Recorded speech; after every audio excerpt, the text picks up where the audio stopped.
Yes, welcome back. Thank you for being here, man. I'm so glad to come back to another week with all of you guys. Hey, let me tell you something. Everyone out there, thank you, thank you, thank you. It's because of you that we have been rising in the charts and we reached for the entire month the top 100 podcasts in the entire United States. And we're in the top 10% in the world. So I want to give a quick applause and thank each and every one of you. Yes, who are listening out there.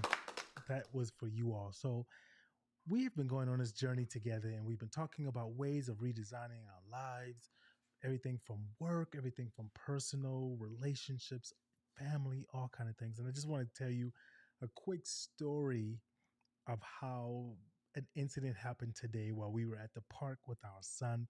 And when I say incident, it really wasn't an incident. It was just something funny and minor, but it also glorifies the way that I feel. So I live a different life than most.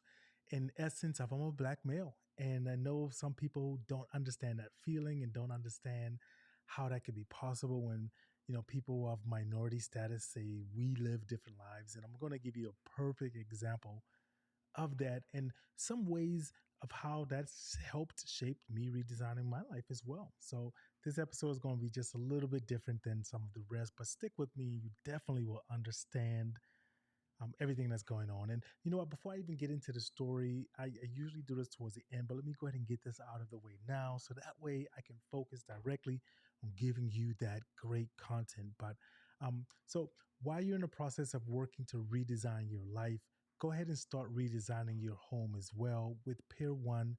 Pair One, check out our discount on our page, lionfly.com/pair one for their buy one, get one free sale.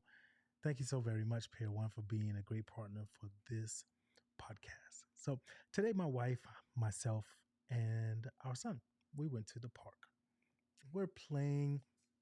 He's having fun. Everything's going really well. It's a little colder now, so we've got our jackets on, got our sweaters and everything on, but it's that nice fall weather, and he's enjoying that. And then a moment happened, and it was such a cute thing, but at the same time, it was such a scary thing for me. Nothing tragic, so you don't have to turn away this channel. You don't have to cut anything off. It's funny and overall essence. But before I do that, I want to kind of paint a picture, and I want to show you this. There was a show that was on TV called Blackish, and there was a episode and a part that happened, and it reminded me instantaneously of this.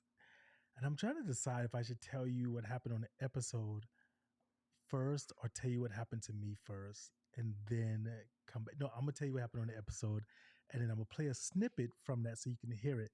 So there was a part where he worked at an ad agency firm or something. He was getting off of going to lunch or whatever he was doing, and he went to the elevator.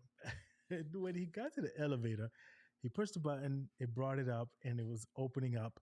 And I'm actually going to put a link in the show notes so anyone who wants to see this for themselves can click on the link, and it's like a minute and a half, so you can watch that really quick. But when it opens up, there's a small little white girl on the elevator, and she happens to be maybe 3, maybe 4 years old, cute, just standing on the elevator by herself. And when she's there, he peeks into the elevator looking to see if there's any adults or parents with her.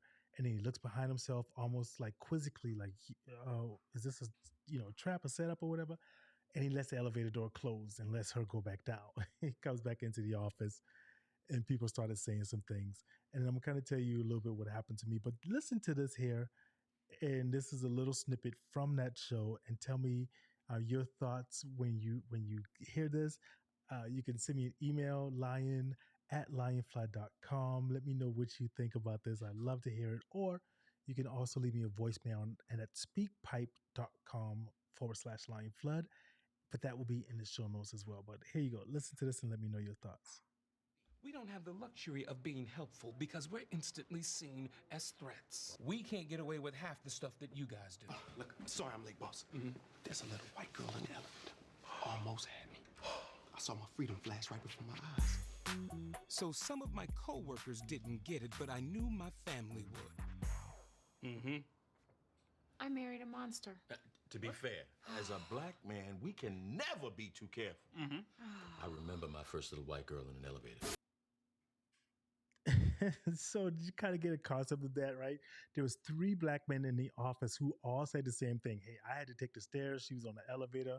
Another guy said, sorry, I'm late. I had to go around a building basically. And then his father even said, I remember the first time that happened to me. And he's like, we can never be too careful, right? Those are things that we have to be cognizant of all the time as black men, right? Because the world sees us different. So here we are sitting at the park. We're watching our son. We're on a swing set, kind of.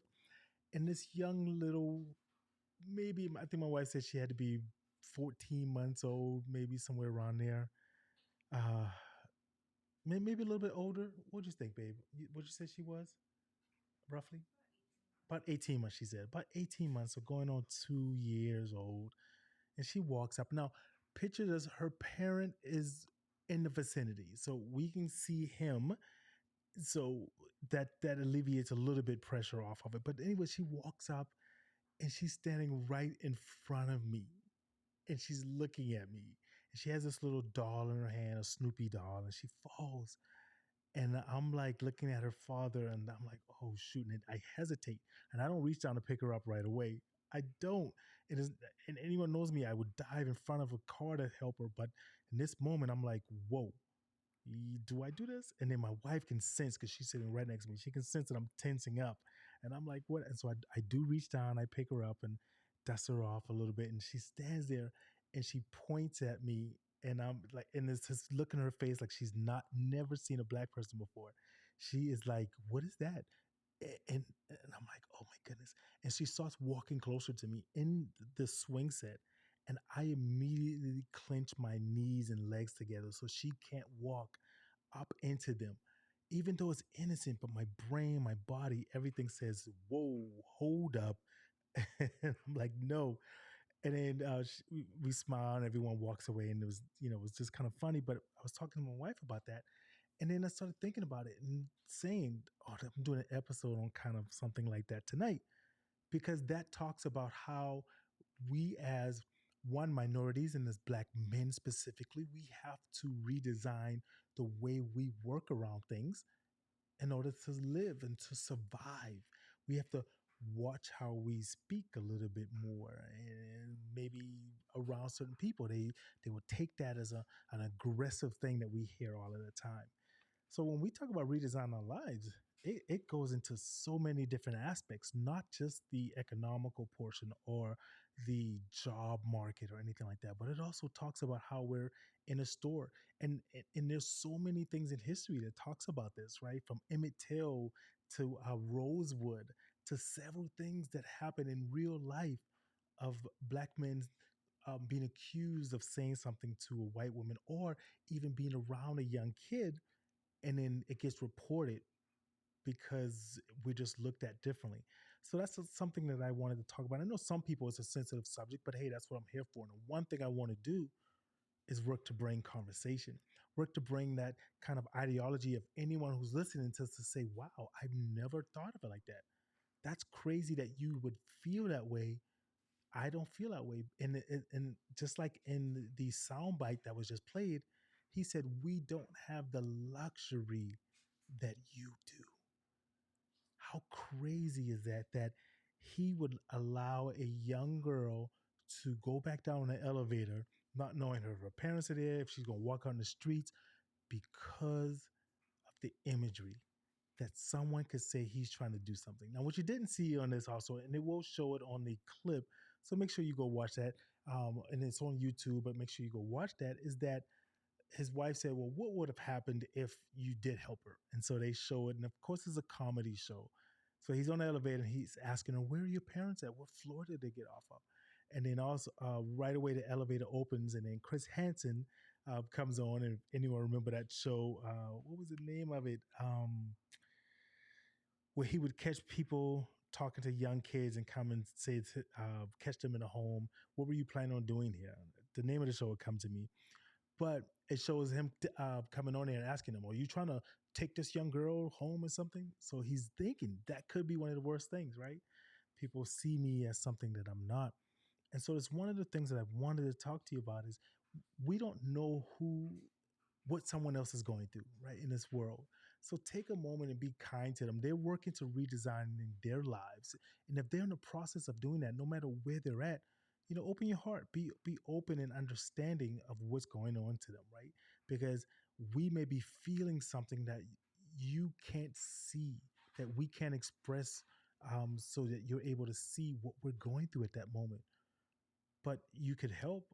You could be a driving force that says, you know what? How can I help you? Ask someone that. Hey, is everything okay? Do you need something from me? Is there anything I can do to assist you? Are you comfortable? Because 98% of the time when we go somewhere, um, I'm the only black person, or very, very rare are there any other black people around. So you don't know that feeling that I feel, that I'm always on guard watching, and I'm thinking, if I'm at a store, I feel I got to stand back a little bit further away from this person in front of me, because they could turn around and automatically think I'm trying to pickpocket them. And you said, no way, it's happened. I've had it happen to me. And I'm like, what? Whoa, hold on. I've been in the store once, and I had police called on me, and I was in Portland. It was Portland, Oregon. I'll never forget it. All these traumatic things. I was in a small convenience store. I had the store owner call the police on me, and I left, and they tracked me down as I'm walking down the street and pulled me over, and started talking to me, brought me back to the store and showed me the video, and it was a fit. And to stop dating myself here, it was a 50-cent can of soda that they said that the store owner told them that I was trying to steal or something. But I purchased it. This is a crazy thing. I purchased it, and but the officers were like, "Well, you're looking kind of shifty. Why are you not showing her what's in your pocket?" Because she was like, "Well, what's in your pocket?" And I told her, I don't have to show you that. What are you talking about? I'm buying a can of soda and you're accusing me of trying to steal something? And she said I shoplifted. And when the officers brought me back to the store, I went through and I opened up my wallet, and I think I had about maybe $1,600 in cash on me. And these officers looks at, ma'am, he has like $1,000 in cash, and you're saying he took something? Anyways, nothing happened. They let me go, but that was an image that burned in my mind, right? And those are the things that will happen to us. So always be cognizant of other people's feelings, what's going on to them. But that moment, it made us laugh, but it was also a scary moment in that park, where this young girl came up to me, and she could tell she was not around other minorities or other people that don't look like her. Now, that's not saying it's a bad thing. Maybe her parents just don't have people around or anything. I don't think it was anything malicious, but it was just funny and scary at the same time. So just wanted to bring that levity to you today, because I know we talk about some serious things often about how people work in and redesign their lives. But hey, today I just wanted to make you smile and laugh a little bit with that story. But I want you to keep progressing, and I want you to go to our site right now and check out some of the programs that we have. We still have some of our great fall lines coming out as well. For our son, he has that hoodie of ADHD is my superpower. My wife has some of her lines. I have some of mine. For all my veterans, I am a retired Marine. And I also want to tell you right now, if you see a veteran, the next time you see one, tell that veteran, thank you for your sacrifice, not your service. Because we sacrifice so much more. Let's change the narrative, right? We say thank you for your service because that's a natural thing. We've heard it. But I want you to tell them thank you for your sacrifice. Watch how they light up way more. Make sure you check out all of the show notes, ladies and gentlemen, that are going to be inside of the show notes. All of the links are there. Make sure you check us out. We're going to be starting our coaching program that's coming up. We're doing a 3-day challenge coming up November, and we're going to make sure we work on the dates, but I think it's the 28th through the 30th.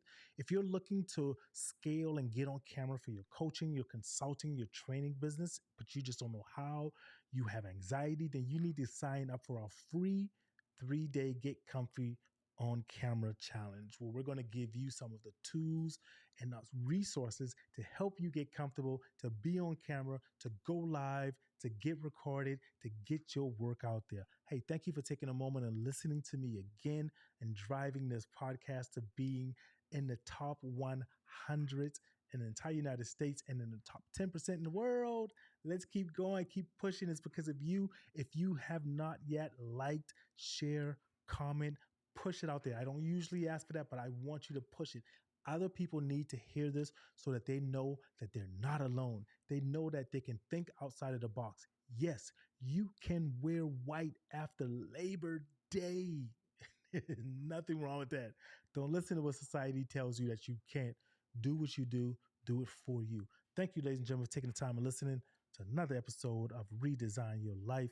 Make sure you keep living while you are alive.